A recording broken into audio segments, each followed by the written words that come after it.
Along the Merritt Parkway, nestled somewhere between West Rock and the Big Apple, is the Lower Connecticut Corner, a funnel which for decades spilled Yankee drivers into New York State. As motorists drove through West Rock Tunnel toward Fairfield County, they approached Connecticut's gray area. The scenic roads have always been characteristically New England, but this region has had a distinctive New York flavor.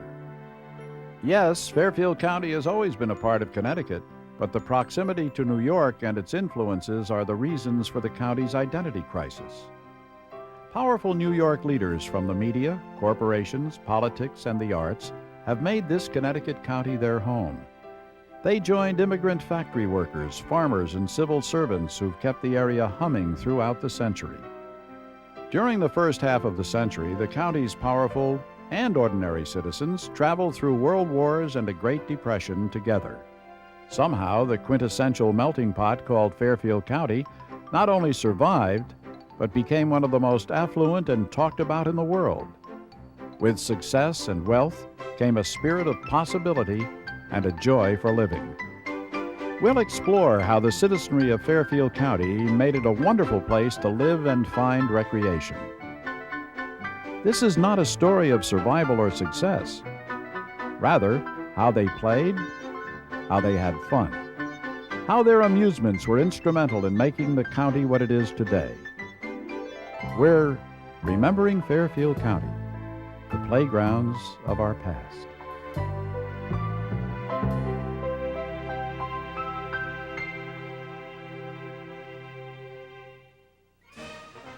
It's nice to look back on it and see all the good things that were going on. But not everything was.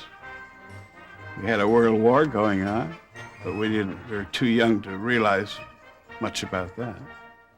More often than not, the children of the early 20th century were sheltered from the world's troubles or their parents' turmoil. Families were almost always intact, and kids were free to be kids, to explore and enjoy life.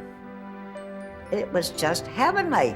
It was just good. It was active and it was secure, and it was just full of bumps, and you'd always have a parent or somebody around who would comfort you if you had trouble. It was great.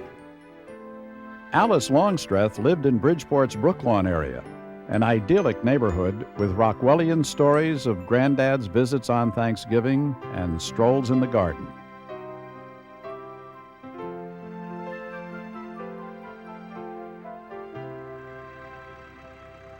Almost everywhere was rural by today's standards, but some families were farther away than others from the hustle and bustle of the city. I was out in the woods most of the time because I lived 3 miles out of the town. So I'd get my .22 and my dog and go out and hope to find a couple of woodchucks to shoot. Occasionally, you'd look for a pheasant. They were very hard to hit with a .22. It was a wonderful childhood in town. Many of us belonged to the Boy Scouts, of course, Cub Scouts, Boy Scouts. The girls belonged to the Girl Scouts. And it was different in those days, you know. I guess it still is. The boys were boys and the girls were girls.